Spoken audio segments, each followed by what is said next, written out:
2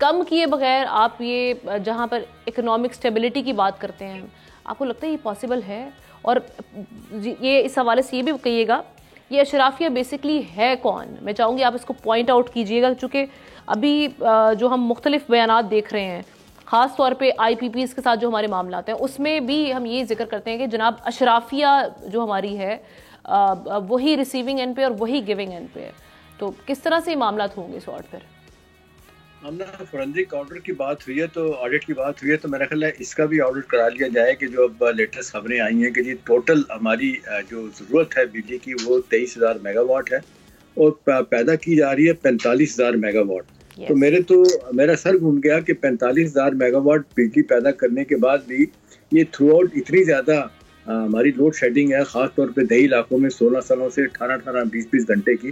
تو وہ بجلی جاتی کیا ہے؟ جاتی کا اصل بات یہ ہے کہ وہ کاغذوں میں بجلی آمنا پیدا کی جاتی ہے اور کاغذوں میں کے ذریعے پیسہ وصول کیا جاتا ہے آپ کو مجھے دکھانے کے لیے کہ جی اتنی پیدا کی. اصل میں بجلی پیدا نہیں کی جاتی اور وہ مفت میں جس کا آپ ذکر کر رہی ہیں نا وہ پیسے لیے جاتے ہیں. لیکن یہ تو وہ اسکینڈل ہے جو کبھی بھی سامنے نہیں آئے گا. یہ 1990 کو یہ کہانی شروع ہوئی تھی اور 2023 تک ہم نے دیکھ رہے ہیں کہ یہی پاور پالیسی بدل کے آتی رہی ہے، پاور پرچیز ایگریمنٹ بدل کے آتے رہے ہیں. اور یہ مجھے یاد ہے 1990 میں ایک صاحب ہوتے تھے، بڑے انٹرپرائزنگ آدمی تھے، شاہد حسن خان. وہ بے نظیر مرحوما کے انرجی کے ایکسپرٹ تھے اور ان کی دوستی زیادہ تھی اپنے آصف زرداری کے ساتھ. وہاں سے یہ معاملہ شروع ہوا تھا کہ سواٹ قسم کے معاہدے کیے گئے. 7 سینٹ پہ ساری دنیا پہ معاہدے ہوئے، ہمارے یہاں 11 سینٹ پہ 11.5، اور آج ہم دیکھ رہے ہیں 23 سے 33 سینٹ تک جو ہے ہمارے معاہدے ہوئے. نتیجتاً ہم یہ ایک انرجی کا کرائسس بھگت رہے ہیں. اب دیکھیں جو آپ بات کر رہی ہیں آمنہ اشرافیہ، یہ بڑی جس کو کہتے ہیں دکھ سے بات کہنی پڑے گی. ایک بات ہوتی ہے کہ آپ بات کر رہے ہیں، ایک ہم نے دیکھا کہ یونائٹڈ نیشن کے ایک ادارے نے اس کو سب سے پہلے پوائنٹ کیا تھا کہ ایگزیکٹلی $11.3 بلین اشرافیہ جو ہے نا پاکستان کی سالانہ کھا جاتی ہے، ان کو مراد دی جاتی ہے. اسی کو IMF نے انڈورس کیا بعد میں. اب سوال یہ ہے کون؟ یہ پاکستان کی وہ رچ کلاسز ہیں، پڑھے لکھے لوگ ہیں. اور اس میں اگر آپ دیکھا جائے تو مین 4 لوگ آتے ہیں. اس میں معذرت کے ساتھ ملٹری بیوروکریسی ہے، سولین بیوروکریسی ہے، اس میں انڈسٹریلسٹ شامل ہیں، اس میں لینڈڈ جینٹری شامل ہے جن کے پاس بے تحاشا زمین ہے. اس کے علاوہ یہ پڑھے لکھے لوگ ہیں اور ان کا اثر رسوخ سیاسی طور پہ بھی اتنا زیادہ ہے اور اکنامک ڈیسیژن میکنگ میں تو اتنا زیادہ ہے کہ آپ اور میں اور سارے ادارے بیٹھ کے فیصلہ کرتے ہیں کہ جی بجٹ میں کیا ہوگا. آپ سے مجھ سے اور جتنے کنسرن لوگ ہوتے ہیں ان سے رائے لی جاتی ہے، مشاورت کی جاتی ہے. الٹیمیٹلی ان کے لوگ آتے ہیں، وہ کہتے ہیں کہ یہ نہیں ہوگا، اس کو کاٹیں، یہ کر دیں. تو یہ اشرافیہ جو ہے اتنا اسٹرانگ ہو گیا، اور یہ اس لیے اسٹرانگ ہو گیا کہ یہ ملی بھگت ہے. آمنہ یہ مجھے کہنے دیں کہ یہ نیچے سے لے کے اوپر تک ٹاپ لیول تک پیسہ کھلایا جاتا ہے، پیسہ دیا جاتا ہے، جس کو کہتے ہیں ساری مراحت وصول کی جاتی ہے اور نتیجہ تن جو ہے نا حکومت ان کی بات مانتی ہے. تو یہ وہ وشیش سرکل ہے جو ہم دیکھ رہے ہیں کہ ایک مدت کے ساتھ چل رہا ہے، ختم ہونے کا نام نہیں لے رہا. یہ ایک زمانے میں آپ نے دیکھا یہ 60s کی دہائی میں ڈاکٹر محب الحق مرحوم جو تھے وہ انٹرنیشنل سطح کے پاکستان کے اکانومسٹ، انہوں نے 22 خاندانوں کی ایک کوائن کی تھی اور وہ کہتے ہیں 22 خاندان جو ہے نا وہ اب وہاں سے ہو کے تقریباً یہ 100 خاندانوں سے زیادہ چلے گئے ہیں اوپر. اور اس میں وہ زیادہ تر وہ لوگ ہیں MLAs MPs ہیں، ان کی اولادیں ہیں، اور اس میں آپ کے جس کو کہنا چاہیے ایگریکلچر کمیونٹی کے لوگ زیادہ اس میں شامل ہیں. پھر اس میں آپ کارپوریٹ سیکٹر بھی شامل ہو گئے.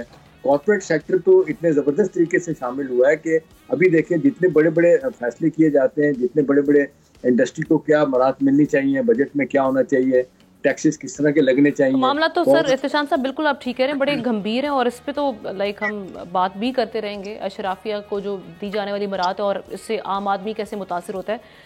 میں چاہوں گی کہ مومن صاحب کو بھی پھر شامل گفتگو کرتے ہیں. مومن صاحب یہ ابھی ایک چیز تو یہی کہ جو ڈیمانڈ سامنے بار بار آ رہی ہے مختلف سیکٹر سے آ رہی ہے، IPP سے جو جس طرح ہم بات بھی کر رہے تھے کہ ری نیگوشیٹ کیا جائے یا ان سے جو کانٹریکٹس ہیں ان کو ختم کیا جائے. ایک تو آپ یہ کہیے گا کہ آپ اس پہ آپٹیمسٹک ہیں کیونکہ ایک پریشر تو ڈیولپ ہو چکا ہوا ہے. آج جماعت اسلامی بھی اسی سلسلے میں ہم دیکھ رہے ہیں کہ وہ احتجاج بھی کر رہی ہے. یہ معاملات آپ کو آگے بڑھتے ہوئے دکھائی دے رہے ہیں پازیٹیو سائڈ پہ جاتے ہوئے کہ کانٹریکٹس ختم ہو جائیں گے؟ کیا گورنمنٹ ایسے کرے گی؟ بل نظر آ رہی ہے آپ کو؟ آپ کا لاسٹ دیکھیں جو لاسٹ آپ کا سوال تھا اس کا سیکنڈ پارٹ سوری میں آنسر نہیں دے سکتا، پہلے تو میں اس کا آپ کو جواب دے دوں. کیا حکمت عملی ہمارا لائے عمل چکا ہے. لائعمل حکمت عملی ہماری طے ہو چکی ہے. آج ہماری ایگزیکٹو کمیٹی کی میٹنگ تھی. اس میٹنگ کے اندر جو ہے ڈیسیشن ہو گیا ہے کہ ہم جو ہے سپریم کورٹ کو اپروچ کر رہے ہیں اور سپریم کورٹ میں ہم جو ہے پارٹی بن رہے ہیں اس آڈٹ کے سلسلے میں. تو یہ ہمارا لائعمل طے ہو چکا ہے. ہمارا جو ہے لائر بھی ہم نے شارٹ لسٹ کر دی ہیں. تو انشاءاللہ جلد آپ کو نظر آئے گا کہ فیڈریشن جو ہے وہ جاری ہے. ساتھ میں ہم نے ایک بزنس کانفرنس بھی آج اپنی اسی میٹنگ کے بعد کی اور جتنی بھی پاکستان کی ٹریڈ آرگنائزیشنز ہیں, جتنے چیمبرز ہیں, سب نے ہمارے فیصلے کو نہ صرف انڈورس کیا بلکہ انہوں نے کہا جہاں ان کی ضرورت ہوگی وہ بھی ہمارے ساتھ جو ہے شانہ بشانہ کھڑے ہیں. اب آپ بات کریں کہ آیا میں آپٹمسٹک ہوں یا نہیں ہوں. جی میں بالکل ہوں. دیکھیں ہمارا ملک ہے, ہمیں یہ ملک چلانا ہے, ہم ٹیکس پے کرتے ہیں اور اگر پیسمسٹ ہم بن گئے تو پھر وہ سوچ رکھ لی کہ بھئی یار کچھ بھی نہیں ہونا تو اس طرح تو ملک کا بیڑا غرق ہو جائے گا. تو انشاءاللہ اللہ کی ذات سے ہماری پوری امید ہے اور سپریم کورٹ آف پاکستان پہ ہمارا بھروسہ ہے کہ انشاءاللہ اس میں یعنی آپ کہہ رہے ہیں حکومت سے نہیں ہے, آپ کو عدالتوں کا ہی رخ کرنا پڑے گا. حکومت اتنی آسانی سے یہ والے معاملات کو طے کرنے نہیں جا رہی. نہیں, ہم ایس آئی ایف سی میں بھی جا رہے ہیں نا جی. ایس آئی ایف سی کون چیئر کرتے ہیں؟ پرائم منسٹر آف پاکستان کرتے ہیں. تو ہم نے بالکل یہ نہیں کہا کہ حکومت پہ ہم دونوں ہمارا دروازہ کھٹکا رہے ہیں, ہر آپشن رکھ رہے ہیں. We are going to the Supreme Court and we are going to S I F C. ہم دونوں جگہ جا رہے ہیں, ٹھیک ہے. اور یہ جو ابھی اچھام صاحب نے ایک بات کی تھی اس میں میں ایک ہوش نما آپ کو اور چیز یہ بتاؤں کہ اس وقت 42,000 جو انسٹالڈ ہے 16,000 میگا واٹ مزید پائپ لائن کے اندر ہے اور اس وقت آپ کی کنزمپشن گر گئی ہے 13,000 پہ آ گئی ہے. جس طرح سے آپ کے جو ہیں وہ ٹیرفز بڑھ رہے ہیں, یہ کنزمپشن آپ کی گرتی جائے گی. تو کنزمپشن گرے گی. آپ کسی بھی ڈسکو میں جائیں, آپ انڈسٹریل کنزمپشن دیکھیں وہ گرتی جا رہی ہے. یہ جیسے جیسے آپ کے بل بڑھتے جائیں گے کنزمپشن اور گھٹتی جائے گی, کیپیسٹی اور بڑھتی جائے گی. تو یہ ہم ایک وشیس سائیکل میں پھنس گئے.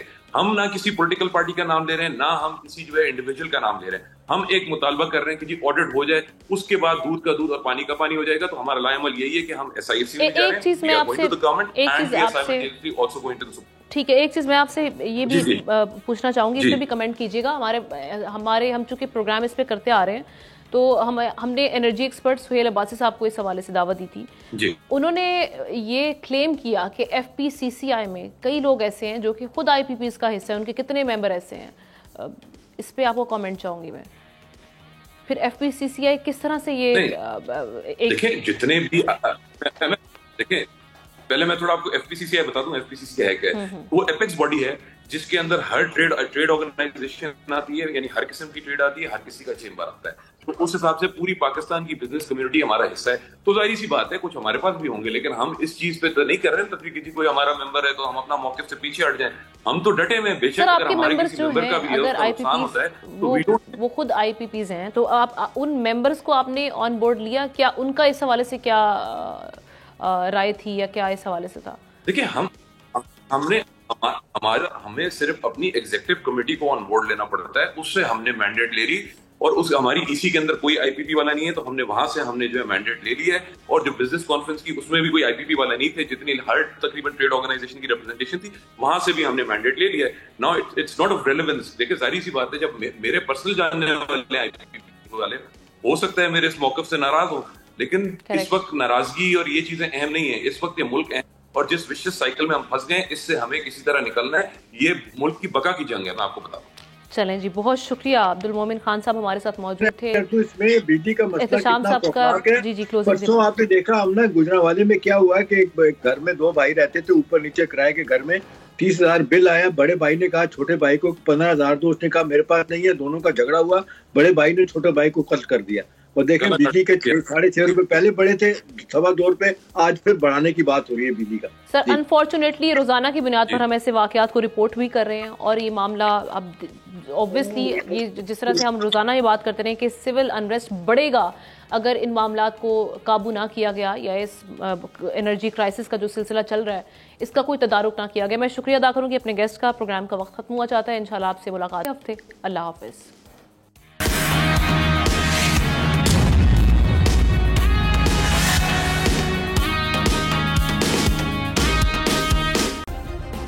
سبسکرائب کریں اور بیل دبائیں تاکہ کوئی خبر رہ نہ جائے.